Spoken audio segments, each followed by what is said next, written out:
What is one of the shadiest things you've seen other dealers do when they dump their inventory at auction? Ooh, okay. I don't. I think anytime that a vehicle has been tampered with, I would throw that all together.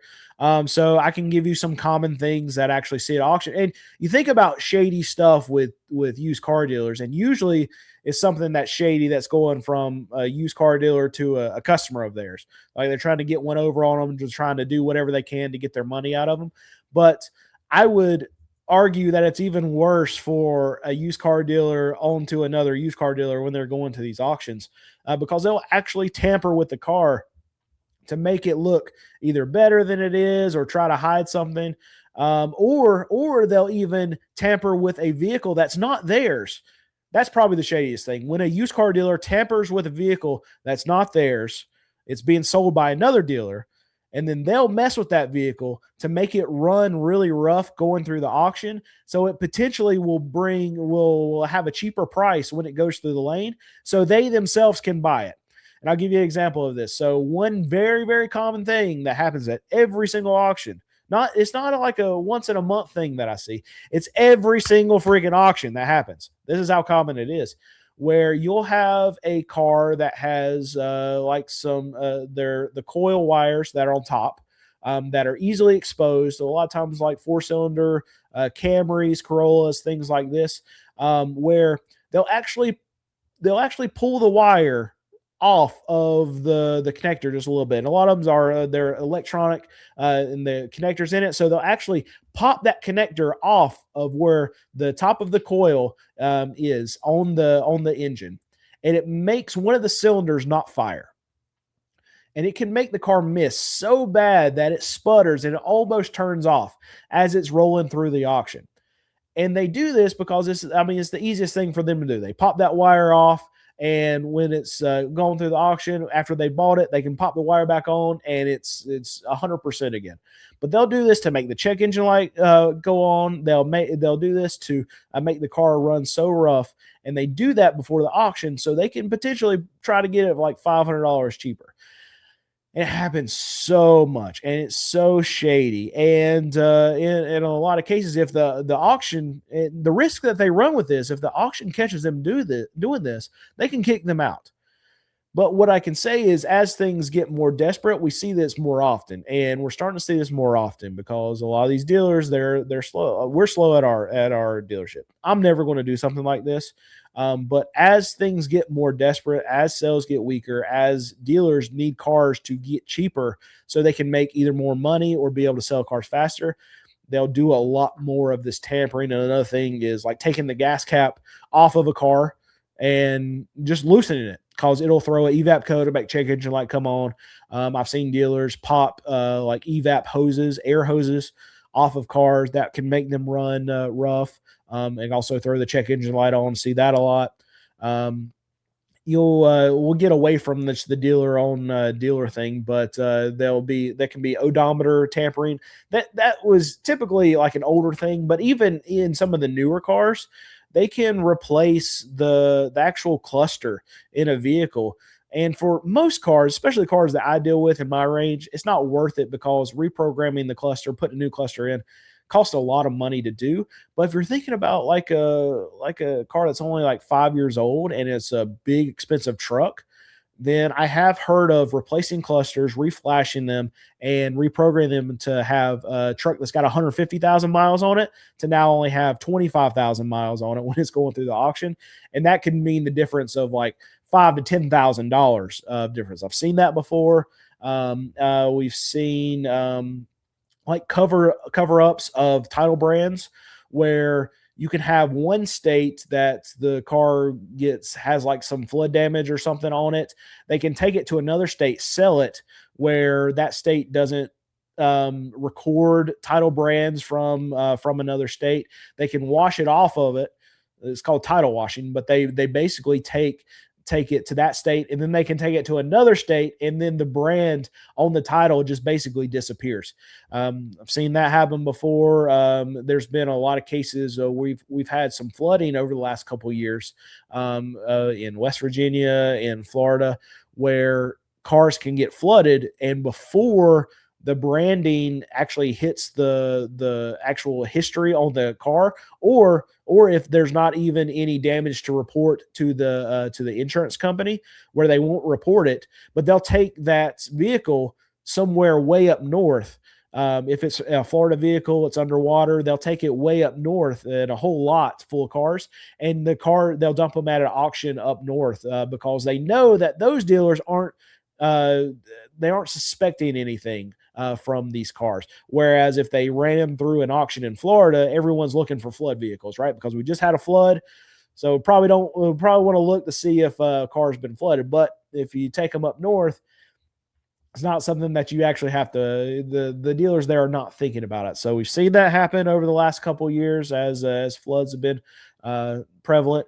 I mean, just shady title paperwork stuff. I feel like I could talk about this all day, because at the end of the day, used car dealers, I mean, we earn our badge of shadiness, right? That's the aura that used car dealers have, and it's for good reason. And it's not only from dealer to customer, but in a lot of cases is even worse at these auctions, dealer to dealer. So that's something I get to deal with on a daily basis. Also, on top of trying to sift through these junk cars that I'm trying to buy, also have to deal with these shady dealers too. Just like you, if you're going and buying cars from dealers, I buy way more cars from dealers than you do, and I get to deal with the same kind of junk that you have to deal with. Most days for me are pretty fast, talking to customers, working deals, filming, and I end up getting a lot of information throughout the day. Problem is, I don't remember it all later. And this is why my Plod Note Pro makes sense. To me, it's basically an AI note-taking assistant that helps me keep focused in the moment, and then handles everything after. I can just hit record, keep it on me, and it's about the size of a credit card. And it captures everything without me having to use my phone. So when I'm walking through cars at the auction, I can just say what I'm seeing. All right, so we're looking at this 2007 Camry. It's going to need O2 sensor. We're probably going to need some tires, and I'm pretty sure that we're going to need to put a battery in it. And later I can go back and see everything organized instead of trying to remember it all. So instead of me trying to piece things together later, it's already laid out. And with Ask Plod, I can search things like, what did that customer say about this car earlier? And find it right away. And this has multiple microphones, so I know I'm getting clear audio even if I'm talking to someone across the shop. It also meets major privacy standards like SOC2, GDPR, and HIPAA. So everything stays secure. So if your day involves a lot of conversations, a lot of moving pieces, or just trying to keep track of everything, that's where the Plod Note Pro can help. So click the link down in the description to check it out, and they also have a 30-day return policy if you want to try it. And I want to thank Plod for sponsoring this video. So can a customer pay me to purchase a certain car at the auction? So this would be like a special order kind of thing. And we get this question all the time, and I get it to my email all the time. You guys know that I go to auctions. I have a small used car dealership. And for whatever reason, you as a YouTube viewer feel like you can then give me your McDonald's order for your special car that I can go pick it up at auction. No, it doesn't really work like that. And I'll for one reason, I don't want to actually do that and open it up as a service, because it would be a pain in the butt. But I'll tell you, the number two is probably the biggest reason, and where I can run into a lot of risk, because whenever I go to an auction, I go buy a car, that car is then has to be paid for by me. And then I drive that car back, or get transported back to my car dealership. And I'm still in ownership of this car. So if anything goes wrong with this vehicle, if the transmission blows up on the way home, if it falls off of a rollback, if we wreck it on the way home, I have the liability for all of that. And that person who was going to buy the vehicle, obviously, if those things happen between the auction and me getting back to my lot, they're not going to want to buy the car. Then I have to trust that if everything's perfect, I buy that vehicle, get back to the lot, I have to trust that that person is still going to want to actually buy the vehicle. They have the cash to actually buy it from me. Yeah, I could take the money up front, but then there's another liability with me holding their money, not being able to find exactly what they want. A big discrepancy of, okay, I thought this is what you wanted, but I got it back and it's not what you wanted at all. So there's just layers of difficulty. And in business, the more layers you add on into actually running your business, doing things, getting product to customer, the more risk, the more complication that it just adds on to your business, and I just don't want it. And then on top of that, I don't want to shop for somebody. I'm not a secret shopper. I'm not going to do that for you. I want to go buy and focus on the exact things that I'm going to sell for my car dealership. Because in a lot of cases, if someone's going to actually ask me to find them a car at auction, it's because it's one that's a lot more expensive than what I'm going to sell. I sell cars that are $5,000 and under. And what I usually get is, okay, well, you go to the auction. I know you can get me a deal. I'll slide you $500 if you can go find this truck for me, and I'll pay $15,000 or whatever for it. Just not going to do it. Another level of difficulty that's going to show itself in this is that before I can actually sell a car to a retail customer, which that person would be a retail customer, even though they're getting the wholesale kind of treatment, is that I have to get that car inspected through North Carolina before I can sell it.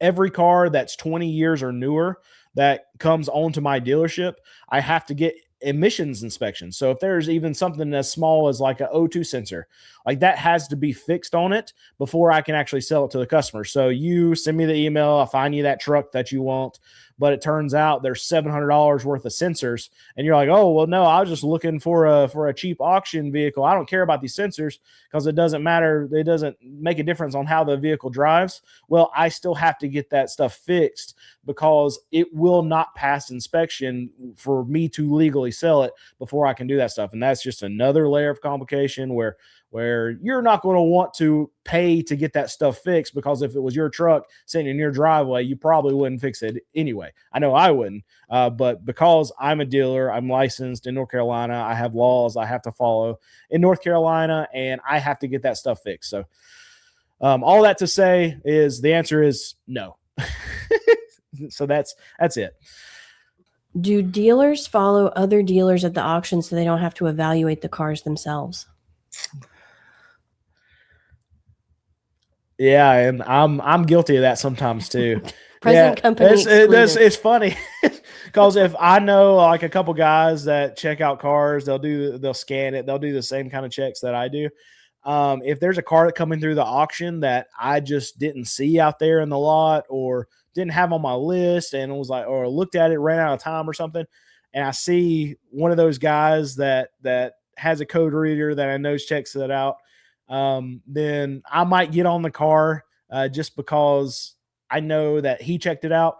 And I'm sure, but even for me doing these stupid YouTube videos, I'm sure there's a lot of guys that actually will watch me and know that I check the car out, because I talk about checking the car out before I freaking buy the car, that I probably cost myself some money just by being on these YouTube videos showing how I check out the car. And they probably, because they buy the same kind of things that I do the same thing that I do with somebody else. And like, all right, well, he's on that car, so it's probably good. So I'll bid on that car, or maybe I'll go a couple $100 more than I usually would. And I'm sure it costs me money, but I do the same thing to other guys too. So it's a kind of, I mean, it goes both ways. Have you ever bought any used police cars? We used to buy a lot of the old like Impalas that they used to use. And there was Crown Vics. I don't know if they ever used the Marquis, however you say that word.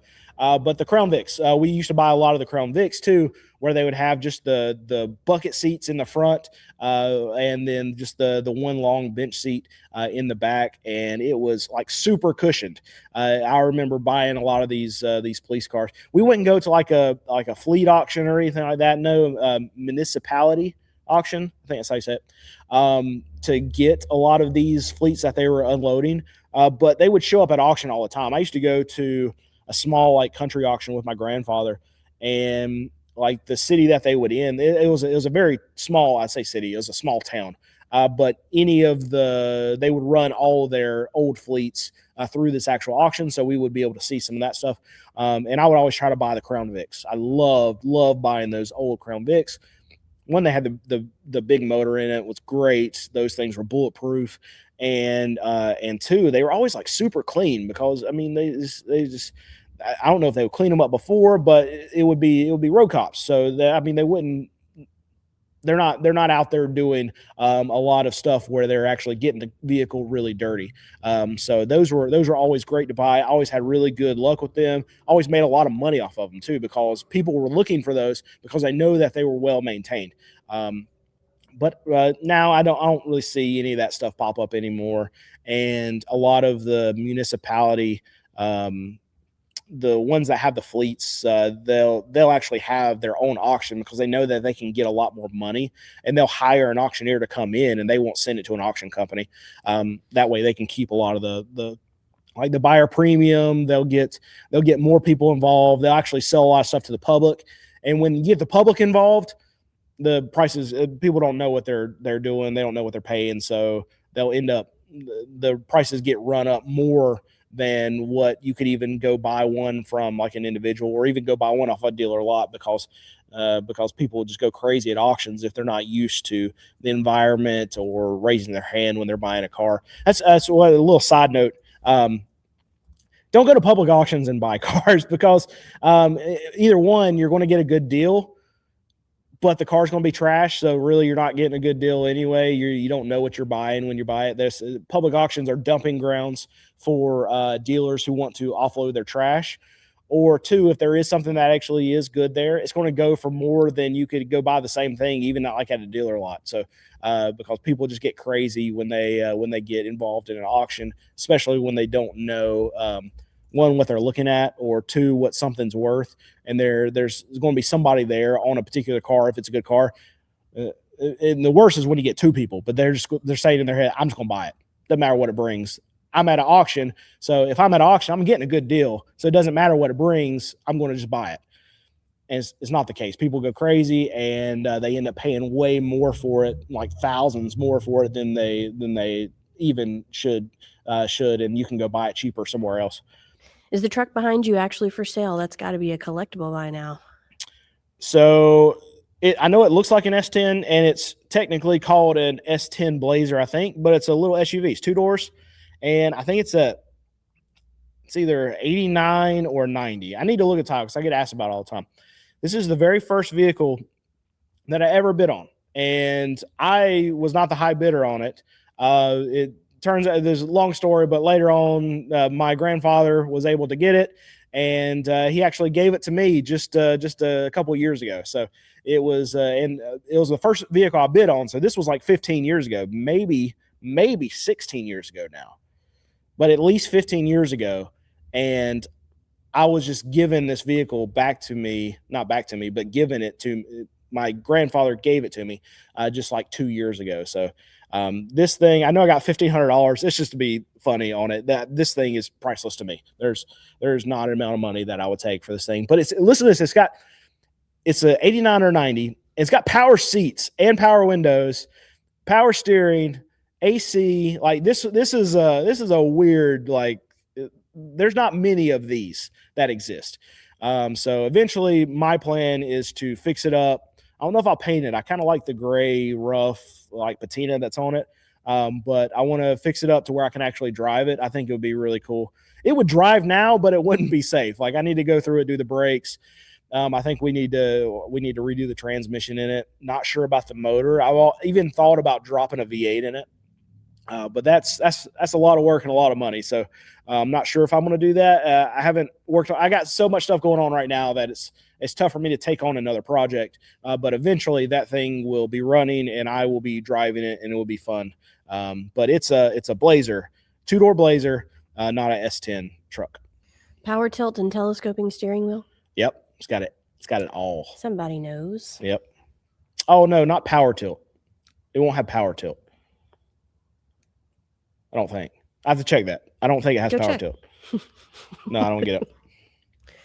I don't want to get It's crazy. It's got power. Like, the power seats don't work either how you would think they would work. Like in a regular car, it's intuitive. It's in the side. You slide it forward. The seat goes forward. You slide it back. Seat goes back. It's on the front of the seat, and you actually, like, if you flip the switch left, then it'll go forward. If you flip the switch right, then it'll go back. So it doesn't work. it was like one of the first ones that were going to have something like that. So it's not intuitive, but it's really cool. And there's these like flip switches, but you have to hold them up, and it like will incline and decline the front and the back of the seat. It's really cool how it works. Not intuitive, but it's cool that it even exists. I'm not going to put this up there. We've had a couple questions about types of cars. So asking if we have any Mercedes or G-Wagons. Would you like to answer that? We have like 5 G-Wagons right now on our lot for $3,500. Yes, we do. Oh, sorry. No, I've never had a G-Wagon. I did a whole video on a Mercedes flip that I think I bought the Mercedes for like $2,000. Ended up selling it for like $2,500. It was a 430, I think. It's one the big boat ones. Not sure. I'm pretty sure it was a 430. But that was a fun car to drive. I liked having that for a little bit of the time. But if I do a flip video again, I'm not doing a Mercedes because it sat on my lot forever. And obviously, there's a lot of people that don't want. You're going to have to be a gearhead to want to buy an old Mercedes that's $2,500. But we got it to the right home, I think. But next time I do it, I'm gonna do it like on a cheap Honda Civic or a Toyota Camry for the next flip video. But yeah, that was a wrong choice by me. But that's the last Mercedes I had, and there's a whole video about it, so you can go check that out on our 5th channel. People don't know what that is, so our 5th channel is called The Real Car Dealer. It has a name. There you go.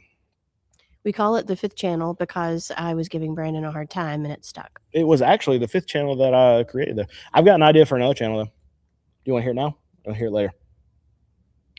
If we do it now, you can tell us. Actually, we have 6 channels because I have a golf channel now. The audience needs to help me talk you out of it. I have 6 channels, and I have an idea for the 7th. Help me, people. All right, we'll talk about it later. Next question. Looks like something fell on the floor from the S10. So that's because I said that if we're going to bring this thing in the building, we can't have oil going all over the floor, and he didn't want to buy an oil mat for it. So that is a floor mat, one of those all-purpose, all-weather. That's one we got for free from one of the promos that we did. Yep, that's so now it's catching the oil from the S10 and from the Blazer. I keep calling it S10. I think it is an S10 Blazer, but from the Blazer. And there's also one. Oh, there's not one on the Taurus. So there's just oil on the. I'm sorry. There's oil on the floor from the Taurus. The Taurus is leaking more oil than the Blazer is. Great. Let's get another free floor mat then, and not just oil pan. Yep. Okay.